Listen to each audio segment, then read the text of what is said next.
Alors ça c'est un vrai morceau de dessin animé.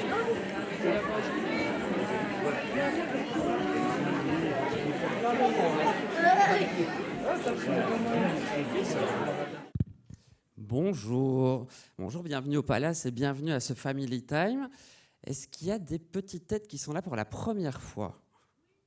Ah, alors on a justement un expert avec nous et il va pouvoir vous expliquer tout le principe même du cinéma et c'est une séance qui s'y prête parfaitement. Donc le Family Time, c'est une fois par mois, on a un rendez-vous vraiment pour la famille. On essaye un peu de croiser les âges, mais le plus souvent, c'est un programme dédié aux tout petits. Ici, c'est un programme qui, en plus de ça, fait partie du programme lié à l'exposition. Donc je ne sais pas si vous avez vu en accédant aux salles qu'il y a tous des appareils certains un peu bizarres, d'autres qui ressemblent déjà à des projecteurs. Eh bien, Jean-Pierre Verschuren, qui va venir introduire la séance, est un grand passionné de cinéma. C'est aussi un collectionneur. Il a dû vous donner un petit morceau de film petit morceau de pellicule quand vous êtes rentré dans la salle. Et il va venir sous peu vous expliquer le principe de fonctionnement. Il faut savoir, parce que c'est une exposition dédiée aux origines du cinéma, et donc avant le cinéma et avant le mouvement, il y avait déjà, et on peut me corriger, mais en tout cas, des images qui étaient projetées, et notamment un des ancêtres du cinéma, c'est la lanterne magique. Et la semaine d'après, dans 2 semaines, on a un atelier pour les enfants dédié à la lanterne magique. C'est 4 € sur inscription. Donc voilà, donc si ça vous rend curieux, n'hésitez pas. Et je le dis déjà maintenant, à l'issue de la projection, Jean-Pierre pourra vous faire visiter l'exposition. Du coup, pourra vous expliquer comment fonctionne le fonctionnement de chacune de ces machines. Je ne vais pas être plus long et je vais inviter Jean-Pierre à me rejoindre sur scène.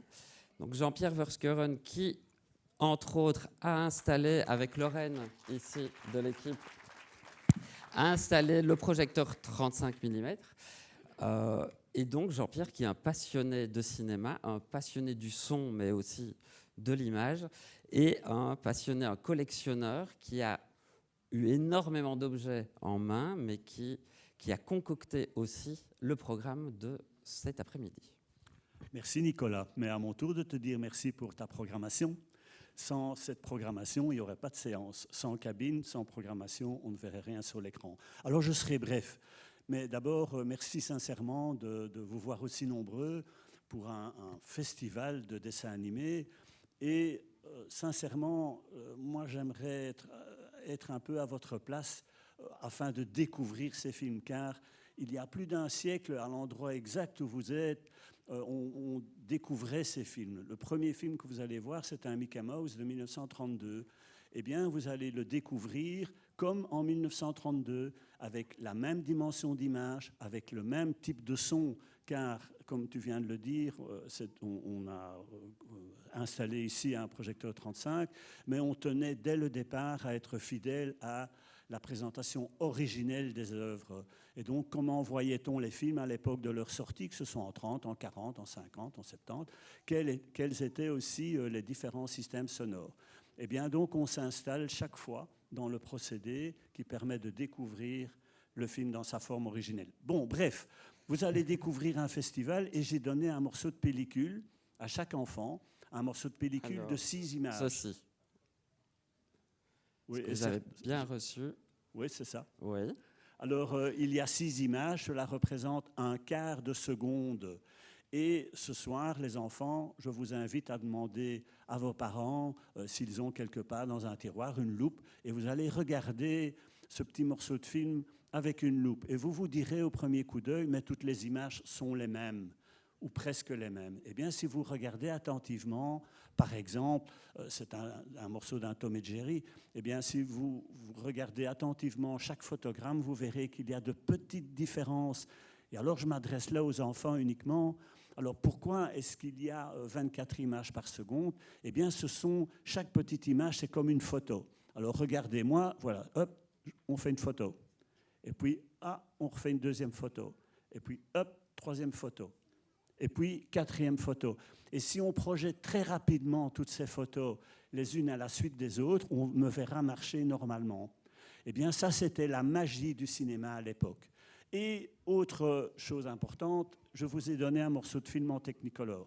Alors, je donnerai 2 conférences ici, Oui. dans un programme quand même d'une douzaine d'autres activités. Alors, Oui, mais je pense que par rapport aux petits qu'on a ici ce soir, enfin cet après-midi, est-ce que vous savez comment fonctionne une projection, simplement? Est-ce que l'image qui est sur l'écran, vous croyez qu'elle vient de derrière l'écran ou d'où est-ce qu'elle vient? Là derrière. Et là, tu peux expliquer. Non. Donc ils ont dit là derrière, c'est vrai, c'est la lumière qui est là. Et là, pour le moment, c'est une image qui est fixe. Et qu'est-ce qui définit le cinéma? tu peux reposer la question? Non.